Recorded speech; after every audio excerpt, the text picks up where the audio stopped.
Já vou deixar avisado que em alguns momentos eu terei que ler o que nós escrevemos, pois para manter fiel ao que o autor está falando. Esse vídeo foi baseado em 2 livros, o Anatomia do Fascismo, de Robert Peston, e Mussolini e a Ascensão do Fascismo, de Donald Sansom. Acredito que é assim que comento, vou falar o nome deles. E outra uma das dificuldades para trabalhar esse assunto, de falar do fascismo, é entender que esse termo é usado de forma muito banalizada.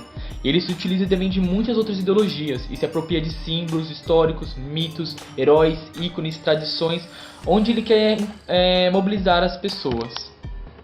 O fascismo ele tende a ser diferente quando é um projeto social ou um regime em vigor.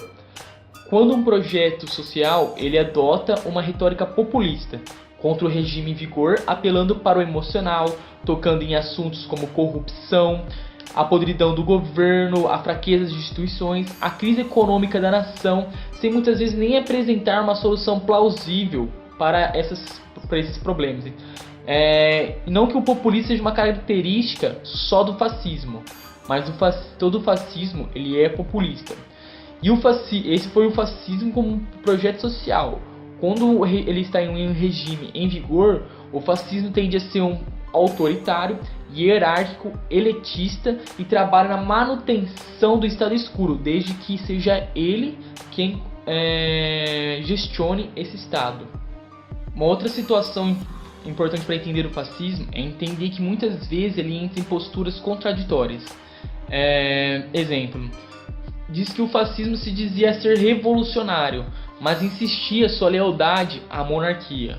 O fascismo afirmava respeito ao exército, mas ao mesmo tempo tinha suas próprias milícias. Ele se aproximava da igreja e ao mesmo tempo exercia uma educação que exaltava a violência.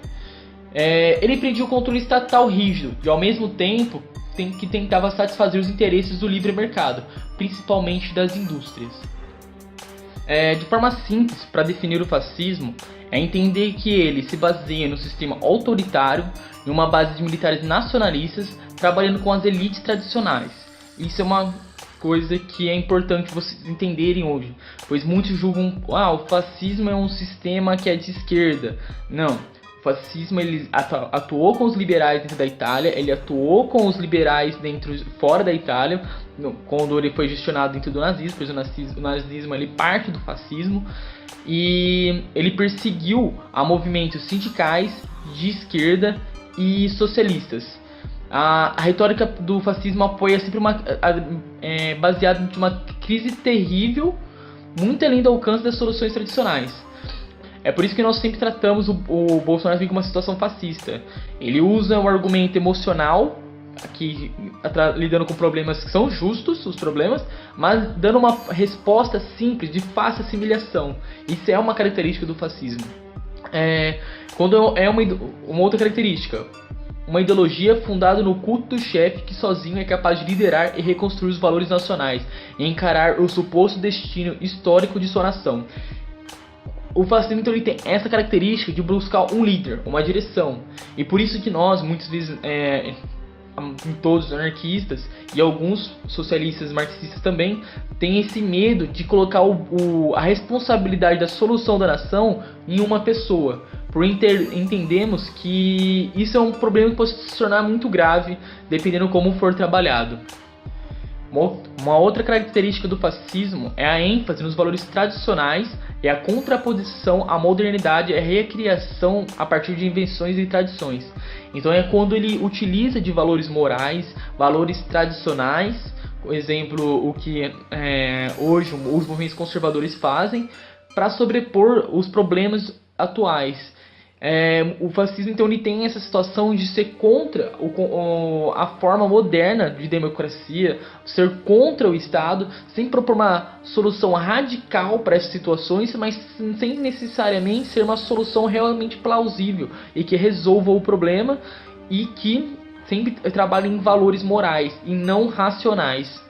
Foram queimadas, destruídas e depredadas pelos fascistas 107 cooperativas socialistas, 83 escritórios da Liga da Terra, que era a Associação dos Trabalhadores Agricultores, gráfica socialista, bibliotecas públicas e etc. Espero que vocês tenham entendido então alguns aspectos do fascismo. que o fascismo ele tem sim uma ligação com o liberalismo. Ele é considerado pela academia como de direita. Ele não tem setores de luta igualitária, de luta de classes, nem nada mais. Ele é um movimento tão liberal, ele atua com as elites, ele sempre tem esse investimento de corporações da elites e tudo mais, e atua a favor delas muitas vezes. Ele é contra-revolucionário e esmaga totalmente os movimentos marxistas e socialistas. E espero que vocês tenham entendido o vídeo. Se tiver mais dúvida, nós vamos deixar um documento ou um texto já explicando debaixo do vídeo, ou junto com o vídeo, foi o que nós trabalhamos em cima desses dois livros, trabalhando os conceitos. Lá vai estar muito mais amplo e tem muito mais coisas para falar. Eu não pude ler tudo aqui, senão ia ficar muito mais maçante o vídeo e ia ficar muito mais longo. Muito obrigado então pelo entendimento. Se vocês tiverem mais interesse que nós trabalhamos outros conceitos e outros vídeos, é só comentar no canal. Falou, galera.